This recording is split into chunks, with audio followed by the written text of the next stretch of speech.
So, this idea of success not looking like, or not necessarily looking like, having a million sales. Yeah, That's yeah. that's kind of an exaggeration, but you know what I mean. Um, can you elaborate on that a little Well, bit? okay, one of the things that's important to me that I've kind of come to realize is that one of the main rules of film criticism for most people is, you're supposed to be able to tell people whether a film is good or bad. That's a wrong way of thinking because it doesn't seem to me that it makes any sense to say that any film is good or bad unless you say good or bad for what and good or bad for whom.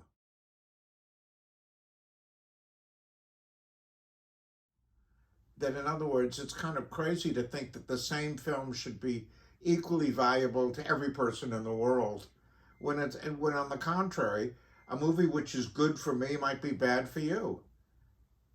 And that's, then in other words, that's just a practical thing. It's not even being judgmental.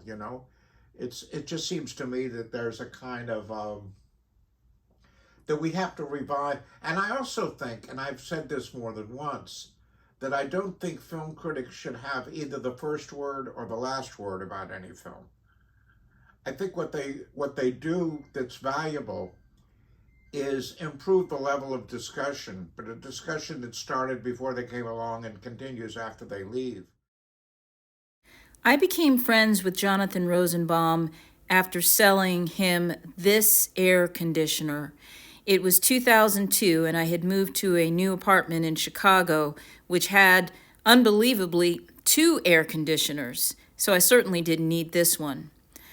I had always been intimidated by Jonathan. We worked for the same publication, and though I worked from home and he had an office in the publication building, I think I may have glimpsed him in the office once and didn't say hello because, well, he was Jonathan Rosenbaum, and I think my tongue was tied. So, anyway, sold him the AC. Couldn't believe, actually, when he responded to my email that I sent out to staff saying I had this AC for sale. And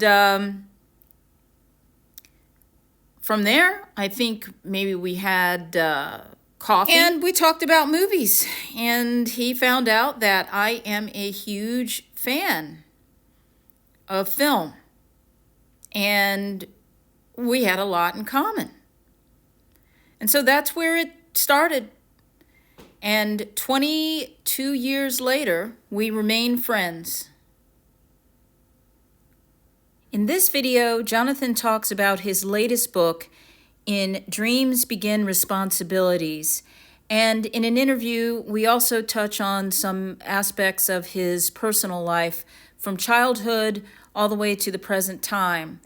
Jonathan is indeed a marathon master of film criticism, having begun his journey in this discipline when he was just a boy. In this second video about a marathon master who is not a runner per se, come along with me and learn from a master of film.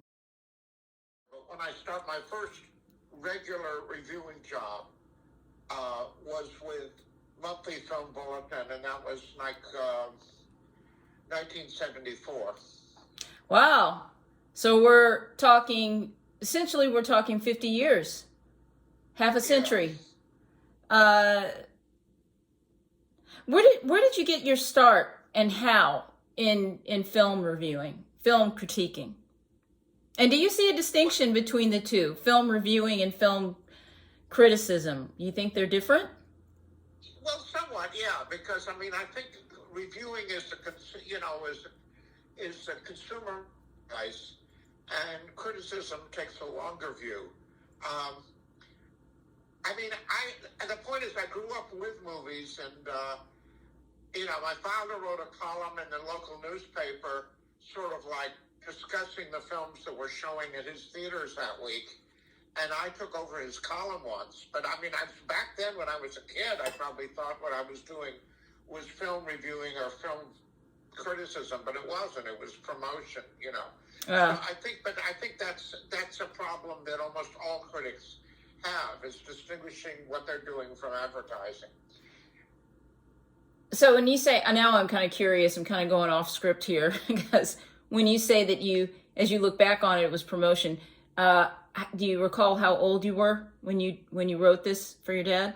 Well, I mean, if I look, I'd have to look at the book Moving Places, where I quote from the column and then I give the date there. I probably would have, I'm guessing that I might have been around 14 or something like that, but I think that's just a wild guess. Yeah, yeah. And were you consciously promoting the film? I mean, was it to help your dad with the film, with his movie theater? Yeah, sure. Yeah, In yeah. other words, it was like, because that's what he did when he wrote every week, and because I sometimes criticized him, he, as a kind of joke, he said, I've invited my son to take over for this week. Okay. Criticized me so much, that kind of thing. Oh, that's funny. That's funny. So you as a child, it sounds like you were born to be a critic. I mean, even from childhood, your father is telling you, Well, I like to think that I was born to be a writer, because I knew I was going to be a writer since grammar school. But I thought of myself back then, if I thought of myself, my future profession and all, I would have thought of myself as a novelist, or a fiction writer, or short story writer, or whatever. And this was a childhood in remind me, where in Alabama? What city? Florence is the town I grew up in. Yeah. And you went on to go from Florence, Alabama, all the way. You made your way to Paris, and you fell into a world populated by film luminaries such as Jacques Tati and Godard. Is that right? Well, yeah, but I mean, it took many years for that to happen. Yeah, but how did that happen? I think a lot of people would probably want to know, like, how did that happen, and about how old were you when you started making your way into that world? Well, I mean, I was kind of, in a way, I was a bit late, because I think I had already written 3 novels, none of which had been published, when I started writing, a regular column for, actually, that would have been before I wrote for the Monthly Film Bulletin. When I started writing a column for Film Comment from Paris, that would have been around 72 or 73. Okay. How did you come to work with Jacques Tati, and what film was that, and what did you do on that film? Well, I didn't do any. There was a film that never got made, in which I was called his script consultant, but really what he wanted was an audience. I mean, I had interviewed him, and basically, Playtime was my favorite film, and I told him why, and that it helped me learn how to live in cities and all of this. So he liked me a lot. At the time, he said, if you ever need a place to stay, you can always sleep in my office. Oh, wow. And I became friends with his assistant, who actually had grown up in Alabama herself, in Birmingham. Wow. She was like French-American. And because my mother read an item in the Birmingham newspaper about Tati visiting there, she somehow was able to find out this information, or give me enough clues where I could, contact her and set up an interview with Tati when I was back in Paris. Wow. So that kind of like what gradually led to it. Originally interviewing him for Film Comment, then, working for her, writing an audio, a kind of voice-off audio commentary for a short film of hers, and then eventually being hired by Tati. And it only lasted for about a week, but it was fairly intense, but it was really being his audience. I was never asked to write anything, actually. How old were you? Do you remember around what time that was? Yeah, well, let's see, if that was, let's say, 73, then I was 30. Okay. Still a relatively young person. And who was the woman? What was her name? Her name was Marie-France Sigler. Huh. Sigler. And I'm not familiar with the name. I mean, should I be? Is she? No, she's not well known. She's not well known at all.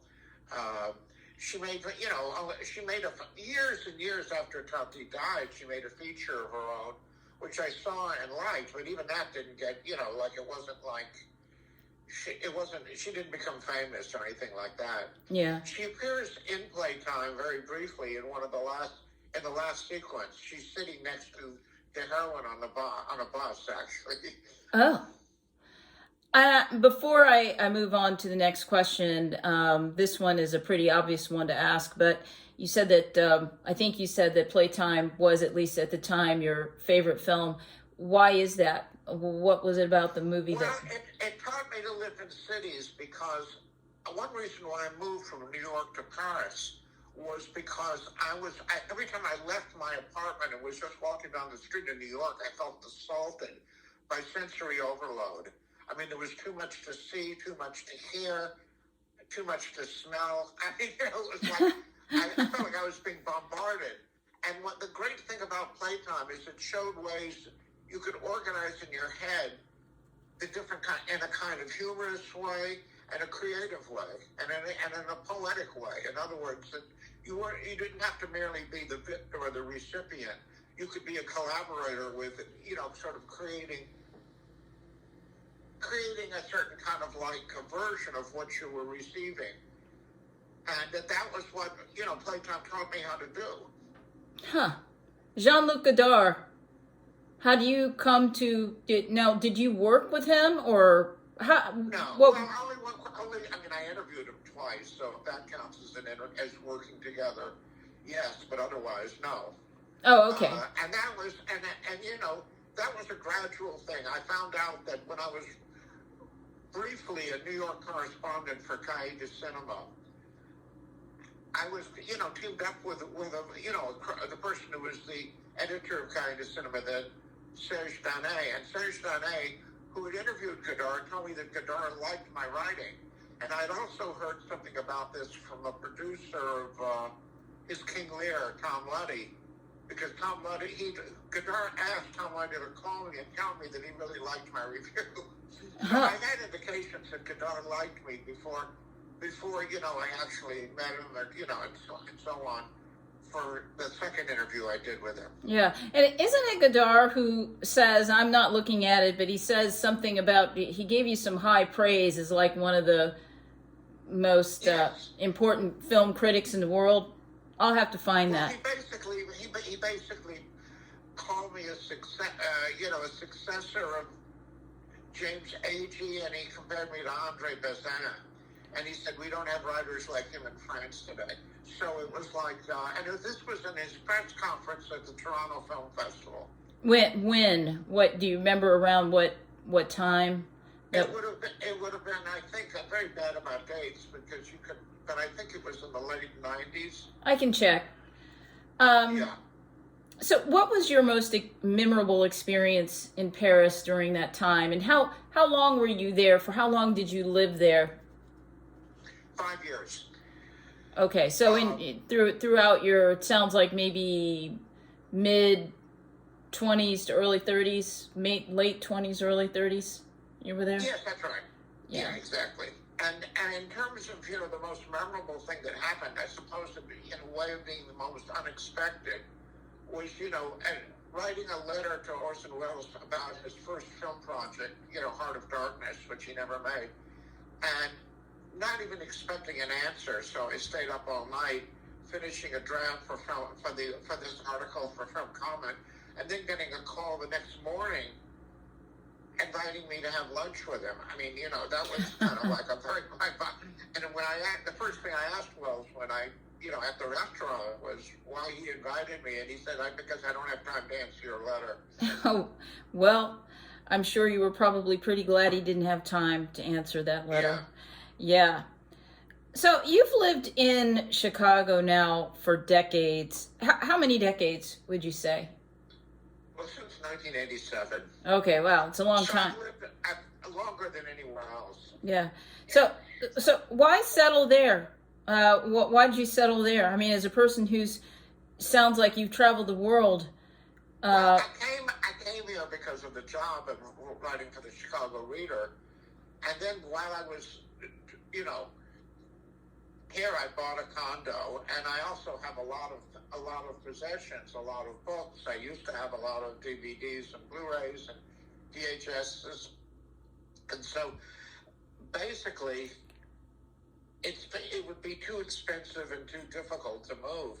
And but at the same time, I miss Paris and New York, which are both places I prefer to Chicago. Chicago is not my first choice as a place to live, even though it has some advantages in terms of being a more easygoing place than Chicago, than New York or Paris. Right. It's interesting. I was just in New York a few weeks ago, and I always used to feel that Chicago was more livable, that it was cleaner, more attractive to some extent. I still think that, but what happened during that trip is I came away feeling like you feel, that, Yeah. if I had the resources and I could choose between the two places, I think, and I would surprise myself because I thought I always loved Chicago, which I do, but I thought,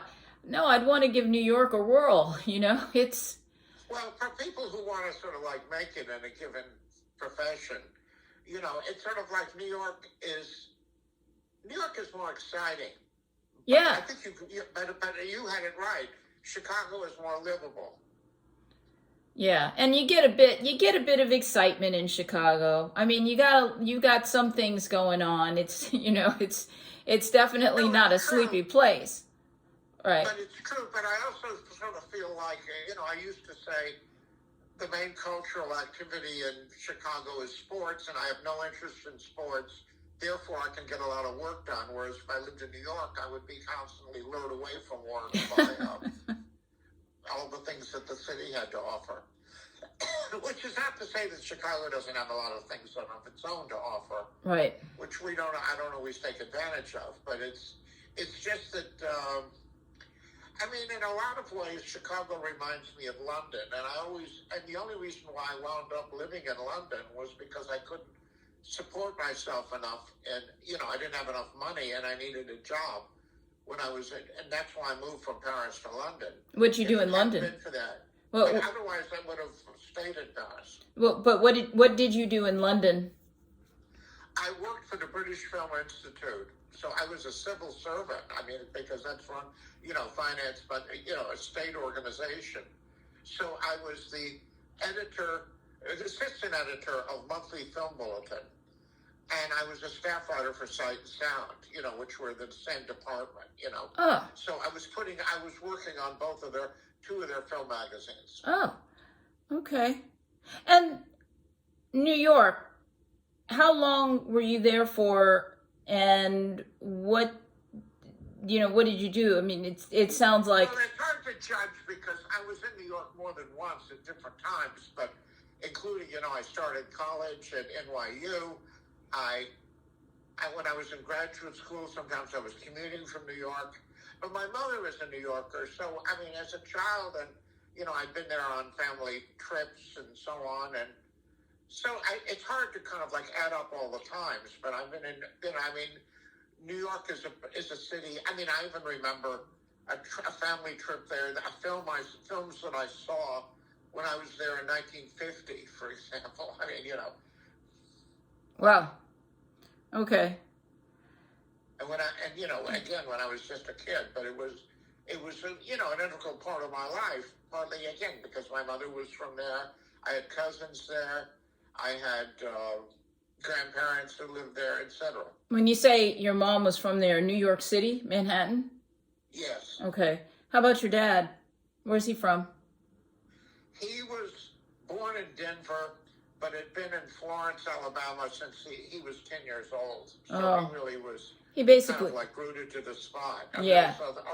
A real Southerner in that sense. How did they meet? I mean, this is off topic, but now I'm wondering. I mean, Okay. Well, I can mention, the way they met was my father had a couple of romances with non-Jewish women that his father had managed to bust up, actually. oh, And then basically he wanted to be a writer himself, and his father financed for him to move to New York for a year to write a book. And there was a family joke. My mother's maiden name was Bookholz. So the joke was that he went to New York to write a book, and he came back with a Bookholz instead of a book. Well, it sounds like, though, that your grandfather was still, your paternal grandfather was happy with the result, regardless. Oh, yeah, now I was so happy that he paid the down payment on the Frank Lloyd Wright house that I grew up in. Right. And the rest of which my father, spent his whole career working for the theaters, making enough money to sort of pay off the rest of the loan. But, yeah. So the theaters, were they, did your dad inherit that from your paternal grandfather, from his dad? No, he didn't inherit it. He always worked for his father. And the theater chain was sold in 1960 when I was a senior in high school. What was it called? The chain? Rosenbaum Theaters. Wow. Last question. At 81, what keeps you going? Activity. I guess my writing is what keeps me going. I mean, both my identity as a writer and the activity as a writer, that I'm writing a lot all the time. And it's sort of, I would say that more than anything else. And, at the moment I'm working on 3 separate books. I mean, a book that just came out, and 2 other books that are being complete, I'm in the process of completing now. So it's, it sort of like dictates almost my whole life in a lot of ways. And I said that was the last question, but let me ask this as well. So I know you did the promotional piece, you said, for your dad when maybe you were 14. You don't recall exactly. But before that, you were writing as well. You say you saw yourself as a novelist. And in fact, I even sold a short story to a science fiction magazine when I was 13. It appeared when I was 14, actually. For how long would you say you were writing? When did you start writing and in a serious way? 9, 10? I don't know exactly, but it was in grammar school. One of the 3 books that I just mentioned, I'm working on as an interview book, and I just was, before you called, answering a question about who asked me why If in Dreams Begin Responsibilities reminds him of jazz arrangements. And I was saying that they were experimental, that it was an experimental book that reminded him of moving places. And I was saying that was accidental because I didn't think of it as an experiment. I thought, I wanted to include pieces about film and jazz and literature, and I wanted them to be short and long and in chronological order.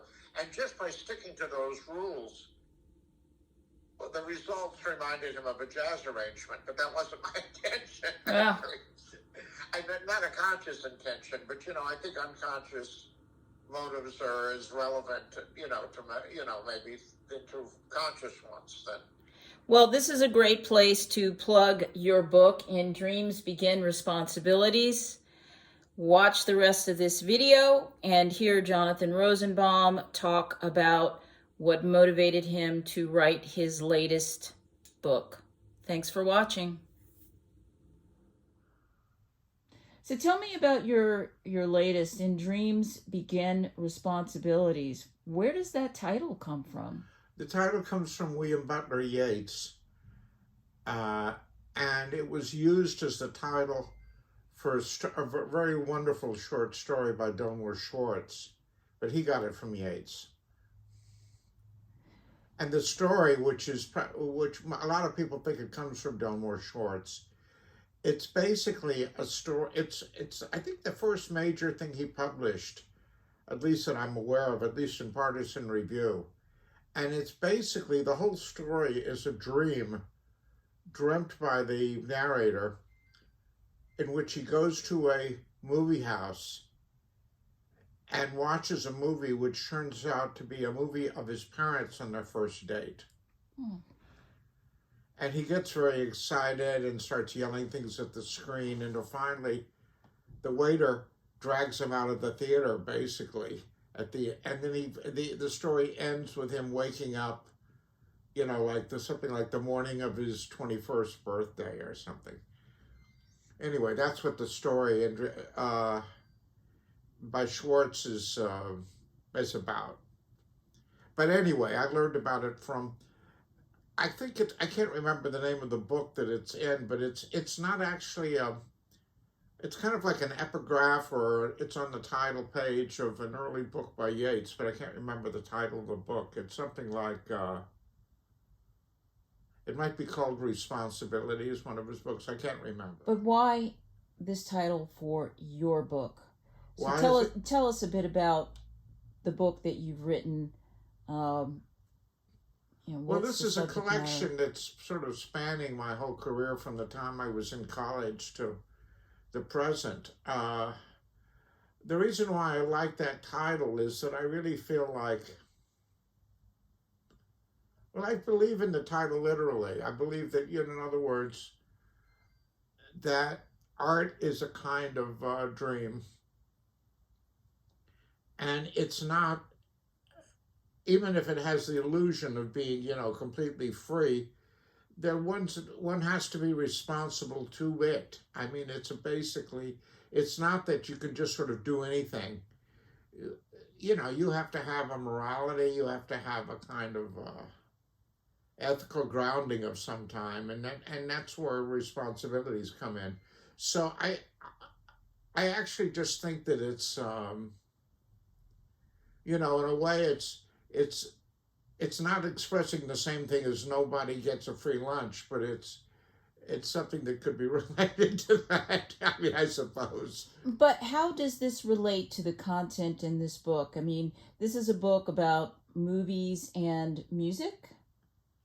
It's, well, mainly jazz, yeah, literature, but I think in all of these we're talking about different forms of art. I mean, part of what interested me about putting all this stuff together was basically thinking that these three arts have been important to me my whole life, and they were sort of like connected in my mind from the beginning.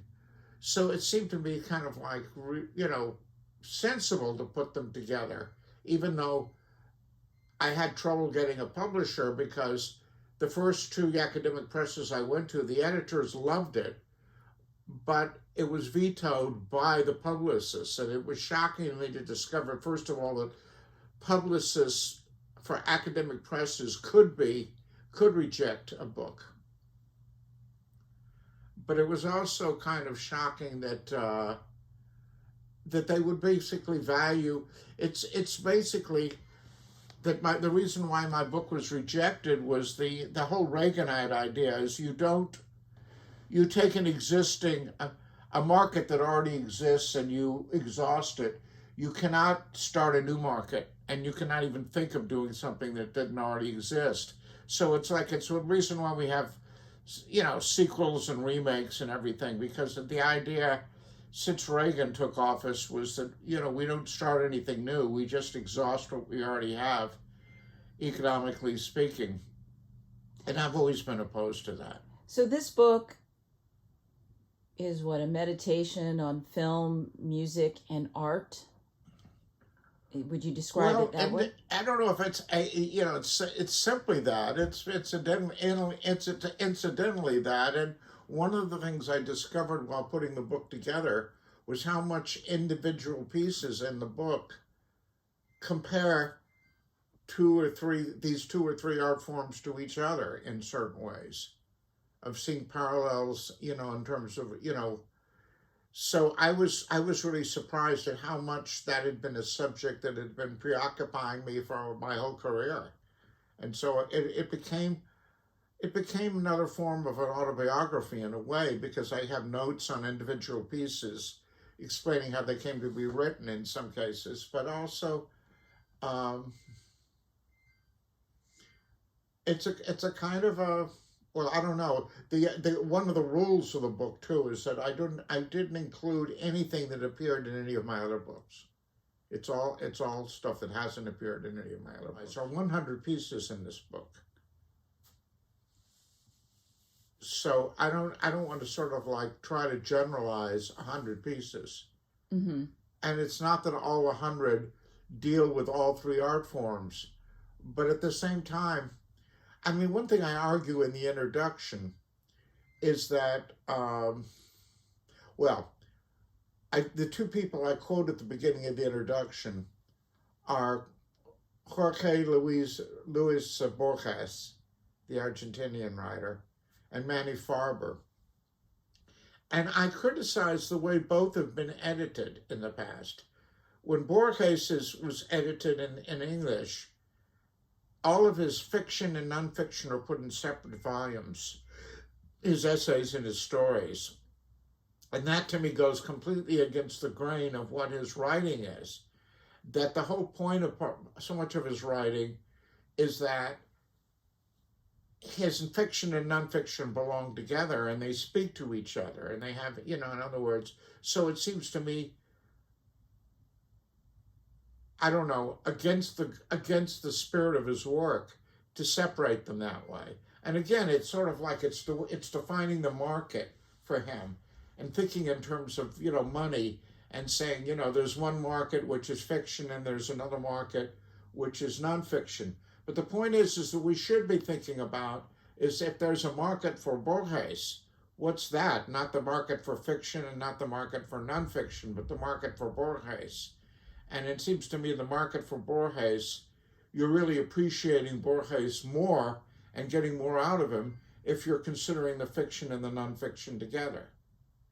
Similarly, with Manny Farber, when the Library of America brought out what they called his complete film criticism, there were two really significant omissions. One is that he gave it, he and his wife had a very lengthy interview, which is in part the last thing in his book, Negative Space. They decided to exclude that from his book, his criticism, yet it was the last serious piece of criticism, but one that he really worked on as, just like a piece of writing, revising it, spending time with it. And I was around at the time he was doing it. So, I can testify to that. So it just seems to me completely pointless to leave out the interview just because it was an interview and not, because as a text, it's as much worked on as anything else he wrote. And he also wrote a lot of art criticism, and that's all of that systematically excluded from his criticism. Whereas it seems to me what he says, what he writes when he wrote art criticism, when he wrote film criticism, very closely aligned, and that there might be references to film in his pieces on art criticism and references to art in his film criticism. So it just seems to me it's wrong thinking to kind of like say we put all of his writing about film over here and all of his writing about art over here, and they're not supposed to touch each other or have anything to do with each other. When in fact they have a lot to do with each other, and you can learn more about him by putting them together. So those are two examples of what I'm trying to combat. One other thing in other words, a conclusion about my own career that I reached, which I mentioned in the introduction, is that I no longer think in terms of wanting to be in the mainstream at all. I think the advantage for me of being a niche market or a cult, being considered a cult writer, is that I get fewer people in my audience, but it's a much more intense an audience than I would get if I were writing for the Reader or for another mainstream publication. So that's another thing that I'm kind of like arguing. The book is dedicated to the people, roughly 1,000 people a day who read me on the internet. And I consider them, in other words, so there's a certain kind of way in which I'm addressing that audience, not the wider audience, and usually one thing that exists in culture that I'm sort of feeling at odds with is the idea that the more readers you have, the better off you are, and the better, the more successful you are, and so on. I don't think that that's true. When I think of changes in the history of art, just within my own lifetime, or in the same era, it seems to me that what changes the world is a small group of friends getting together And, in other words, that was the beat generation, that was bebop and jazz, that was, oh, I don't know, you could mention lots of things. The French New Wave is a group of friends. So, in other words, and by the time the mainstream, the people in general in the mainstream get interested in this, usually the artists themselves have gone on to something else. So, in other words, that when people talk about the French New Wave now, it's not the same way they talked about it when these films were first coming out. So I guess I'm basically trying to sort of position myself in relationship to culture in a different way in this book, and so all the things I've talked about are part of it. The thing I use throughout the book, there are a few themes that that'll come up early on and then be developed in other pieces. But one of the things that's repeated, that's a very basic thing, is a thing Godard said to me the first time I interviewed him. He said a lot of people like to think of themselves as stations or airports, but I think it's much more important to see myself as an airplane. And I said, you mean, in other words, did you take people to somewhere where they want to go, and then they get off? He said, yes. So in other words, that I'm creating vehicles that people can take to go to places that they want to go to, not to places that I want to go to. So what my point about Godard is, even if I don't understand what he means exactly by that, I can use it because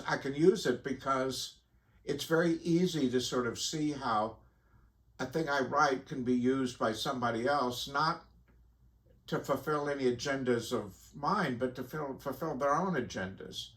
And it seems to me that that's what happens with, when you read writers. I mean, it's like not everybody should be necessarily in agreement about why you're reading somebody and what's valuable about it. But I think I'm trying to kind of to make an intervention in all these different attitudes, which I think, and because I think that there are many assumptions that people follow that I think are just wrong assumptions.